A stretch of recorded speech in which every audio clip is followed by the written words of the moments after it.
Pihak berkuasa tempatan perlu lebih prihatin, peka dan berhemah dalam menjalankan tanggungjawab.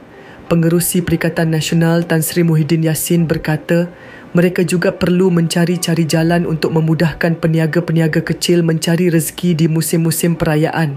Katanya, lesen-lesen sementara boleh dikeluarkan untuk membolehkan mereka berniaga di tempat-tempat tertentu untuk suatu tempoh yang terhad.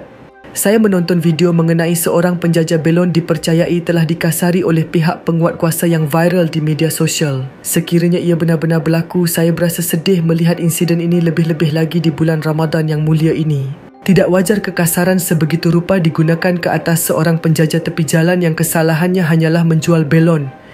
Katanya menerusi hantaran di Facebook beliau hari ini.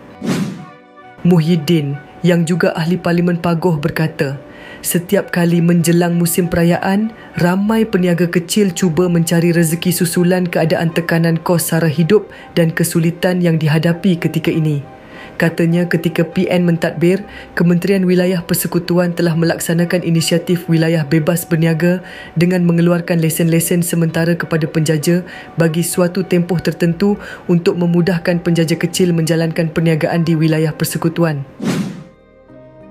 Dengan adanya kebenaran berniaga secara sementara ini, bolehlah rakyat menambah pendapatan untuk menyara hidup. Yang penting ialah sikap prihatin kerajaan dalam membantu rakyat. Bila kerajaan prihatin, langkah-langkah tentu boleh diambil untuk memenuhi keperluan rakyat tanpa perlu mereka melanggar undang-undang untuk mencari rezeki sesuap nasi. Saya berharap insiden malang seperti ini tidak berulang lagi, tambahnya.